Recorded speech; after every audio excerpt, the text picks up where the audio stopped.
Muhammad, now the world record holder and the reigning Olympic champion.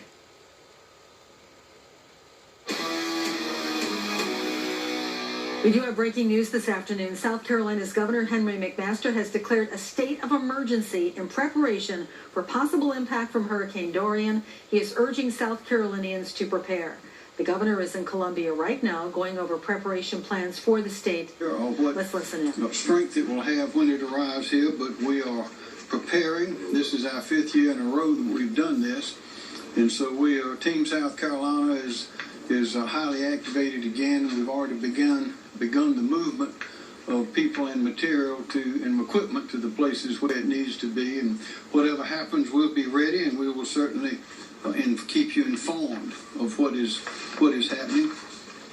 Hurricane Dorian, as I said, is now Category 5. That's 185 miles an hour. I issued a state of emergency declaration yesterday. That state of emergency declaration allows state and local emergency management officials to begin staging resources and assets along the coast in preparation of the hurricane. Also, I spoke with President Trump by video conference today, just a few minutes ago, along with other governors and his entire team about the preparations in South Carolina. And of course, he offered any and all federal assistance that we may need.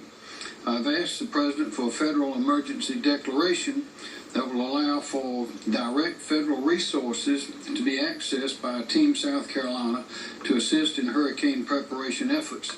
We expect that declaration to be granted very soon. We've already made the declaration, which allows our agencies to be reimbursed with federal funds. We did that earlier during the week. The State Law Enforcement National Guard and the first responders have been fully mobilized.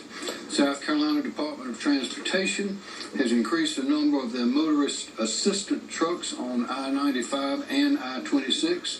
All the South Carolina welcome centers and rest areas are open and staffed 24 hours a day. DHEC has alerted all private dam owners to prepare for notification to lower water levels in advance of significant amounts of rainfall. Department of Social Services is preparing to open their shelters across the state if and as needed. And of course, as always, we will continue to monitor the storm. Again, we're monitoring 24 hours a day, not only from this place, but around the state. 24 hours a day, we're monitoring the storm, and we'll make further announcements as the time comes to make those announcements. Do you have any questions? Governor, when you said resources have been activated and mobilized, can you elaborate on that? Is that National Guard troops moving to staging areas? It is indeed. General McCarty, please. Yes, the National Guard, based upon the governor's executive order, has been mobilized. We have approximately 1,000 soldiers and airmen now that are being brought up. They will initially report to their units, and then we will move them on to their staging areas to be in a position to support directions given by the governor in response to the storm. Also, Director Christy Hall. Thank you, Governor. Yes, ma'am. So we have 2,000 of our employees ready for and preparing for what may be coming our way. As the governor mentioned, we have increased our presence along our vital routes in the state to make sure that we're able to keep traffic flowing. And at this point in time, all traffic is moving well around and through the state. Director Leroy Smith, please. Thank you, Governor. Department of Public Safety, coordinating ESF 16, we have 2,785 law enforcement and National Guard personnel assigned to ESF 16 for traffic management efforts. With regard to I-95, we have increased our staffing on the I-95 corridor from the Georgia state line to the North Carolina state line to keep the traffic flowing. So forth, things are operating very smoothly. Thank you, Governor. Thank you very much. And there is more, but let's have John Quararello to give us the weather report, please. Thank you, Governor. Good afternoon. As the Governor had mentioned, Dorian is currently a Category 5 hurricane with wind speeds of 185 miles per hour. Over the northwestern Bahamas, and in fact it makes it the strongest hurricane in modern records for the northwestern Bahamas. Dorian is expected to slowly near the east coast of Florida Monday night into Tuesday before starting to turn northward and increase in forward speed. The latest forecast from the National Hurricane Center indicates that Dorian will track just off the South Carolina coast late Wednesday and Thursday, likely still as a powerful hurricane. It's important to remember that this track can change over the next couple of days, and only a small change in the track will have large implications on the potential impacts here in South Carolina. So at this point, everyone should be preparing now for potentially significant impacts along the coast Wednesday and Thursday. Thank you. Thank you. And with that, Director Kim Stimson, would you give us an overview, please? Yes, sir. Glad to. The State Emergency Operations Center right now is at OPCON 1. That's Operating Condition 1, which is our full readiness level. And that's for us to be able to coordinate any state response we might have to do in the near term. Our current priorities are evacuation planning and possible sheltering, and then follow on with any initial response and damage assessment. We stay in contact with the local emergency managers in all the counties, especially the coastal counties. They're doing pretty much the same thing that we're doing, is taking a look at potential planning scenarios. In terms of logistics, we have got a number of logistics contracts that we have on standby if we need them. We've got a pretty fully stocked warehouse up in Winsboro with over 500 pallets of food, MREs, meals ready to eat, and over 750 pallets of water, as well as 150,000 sandbags and almost 10,000 tarps, those blue tarps for temporary repair if we need them, so they're available. The only other thing two other things really I want to mention. One, it's very important for all of us as citizens here in South Carolina to be our own emergency manager. Take a look at the threats that you might be affected by, make the appropriate plans, and we've got some tools for you to use to help you with that. We've got our website at scemd.org, which has lots of information, not just for hurricanes, but any other disaster we might have. And then last year we fielded a new tool for your smartphone or your cell phone, and that's the South Carolina Emergency Manager app, which basically has everything on the website and helps you develop your own plan, have your own checklist. You can actually put in important information in there and carry that around with you and as we move forward mobilely these days. And then the last item I want to mention is this is strictly not just a coastal event with a hurricane potentially affecting South Carolina, but certainly could see inland issues with winds and possibly flooding as we move through the process. So again, it's not strictly a coastal event. It could very well strike far inland. Thank you, sir. Okay. Well, thank you very much. Are there any questions? Doctor, is there any concerns with flooding near the Columbia Canal? Well, as Director Stinson just said, there's always a possibility of those things happening. We don't know what's going to happen. We don't know how strong the storm or hurricane's could be when it gets here. If it gets here, we don't know if it's going to be on land or out in the ocean. It's just too early to predict those things. But as you know, last time with Hurricane Florence, we had a lot of flooding that we had never seen before, not in many, many years at the very least. So we're preparing for the worst. We're hoping for the best. But the message is to be prepared, because we know what's coming. It's going to affect everybody in the state to some degree. So be prepared. Any idea what the timing would be in terms of potential evacuations or no, sir. That north and other side? It's too early for all of those considerations. We're monitoring around the clock. Have good information coming in, but it's always subject to change.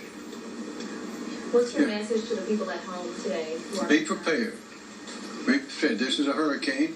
As the president said, we've not seen such power in a hurricane. 185 miles an hour, that's a Category 5, and going towards whatever the top of that is. We don't have a solid prediction as to where it might turn, where it might not turn, when it'll get here, but we assure you we have the best minds and the most experienced and talented people around the clock working on it to be able to tell the people of South Carolina, and we're in communication with other governor's offices on the coast. That's been constant as well. So when we get the information, we'll relay it out and do so in a fashion that's clear and easy to understand. But always, you must be prepared. We live on the coast, so we're going to have hurricanes. This is one more of them. Thank you very much. Okay, that was Governor Henry McMaster and other state officials talking about how the state is preparing for any effects from Hurricane Dorian. Meteorologist Chris Justice is here. Chris, look at this thing. It is a monster. It is. It is one of the strongest hurricanes in the Atlantic ever. 185 mile per hour sustained winds right now. That's up from the update earlier this morning. Yeah, and we're hearing wind gusts of 200 miles an hour. I don't think I've ever heard those words together. You know, it's the equivalent of an EF5 tornado, except for miles wide and constant. And that eye. And that eye wall is just so pronounced. Let's take a look at that and show you what's going on with this storm right now as it's moving through parts of the Bahamas and very close to the coast of Florida right here. The eye wall is about 20 miles wide right here, and parts of the Bahamas right here, Marsh Harbor, in the eye wall. In fact, they went from EF5 strength winds of 200 miles per hour to sunshine and calm conditions, but they're about to get the other side of the eye wall right here, which is the stronger side, as those winds have been gusting at times over 200 miles per hour. Incredible strength with this system. What we're tracking right now is the steering currents by this high pressure. What is forecast to happen is a weakness in this high will allow Dorian to start drifting north. That is expected to happen tomorrow morning. If it does not happen, this system will track farther to the west. I've plotted here the center of the forecast cone from the National Hurricane Center. It is forecast to start that northwest jog tomorrow morning as it misses direct impact with the Florida coast, but moves very, very close. And depending on when that turn happens will determine the level of impacts here from Florida northbound. As we go into Wednesday, this is when the impacts will start to be felt in the low country of South Carolina, as a Category 3 hurricane is just offshore of Jacksonville Wednesday morning, and as it goes throughout the day Wednesday, moving just offshore or onshore from Charleston to Myrtle Beach. A very powerful hurricane very near our state's coastline. Let me show you that track compared to the latest computer models. There has been a trend today in some of the computer models for more of a northwest jog. In fact, most of them are along or east of the National Hurricane Center's track, but many of them are taking that northwest jog, which is why we cannot let our guard down here in South Carolina. If it takes a track like this, those impacts from Savannah to Charleston to Myrtle Beach would be much higher than if it goes out to sea. Either way, the coastline will be impacted by significant storm surge and heavy wind and rain. Let me show you our two most reliable computer models, the European and the GFS. They followed that National Hurricane Center track almost to a T, all the way up to Charleston, where we're going to have impacts beginning Wednesday. Very windy conditions, up to 70 mile per hour winds as it moves north toward Myrtle Beach through Thursday, and then possibly making landfall somewhere along the Outer Banks Thursday night going into Friday. Let me show you the storm surge here from Savannah to Charleston. It's a king tide, which basically means due to lunar effects, there are some extra high tides apart from Dorian. But when Dorian starts to impact parts of Savannah and Charleston, that storm surge could be 5 to 7 feet above normal water levels. So inland of Savannah, parts of Hilton Head Island and Charleston could see storm surge levels that are 5 to 7 feet high. That flooding could begin as early as Tuesday night. You see here the way the water levels are at a normal day. Add in the storm surge, you've got a lot of real estate here that is seeing flooding as we approach Dorian Wednesday into Thursday. The intensity forecast looks like it's a slow trickle down.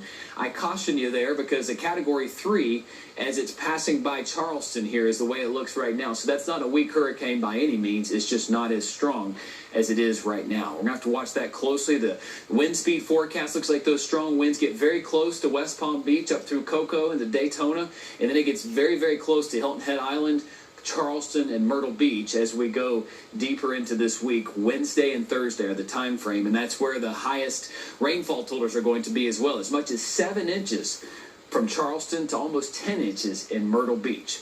Simplifying it here for you. Upstate impacts. It's going to be breezy Thursday. That's the extent of our impacts. Storm surge, the big concern across North Carolina and South Carolina, combined with that king tide. The coast could have some damaging winds possible. The extent of that will be determined by the track, and the timing here is Wednesday, Thursday. A major update comes down the pipe at 5 o'clock today. We're going to have more on that online, on our app, and on Facebook. We'll actually chat with John live on Facebook, so if you have questions for us, make sure you join us at 5 o'clock there. We'll send you back to programming.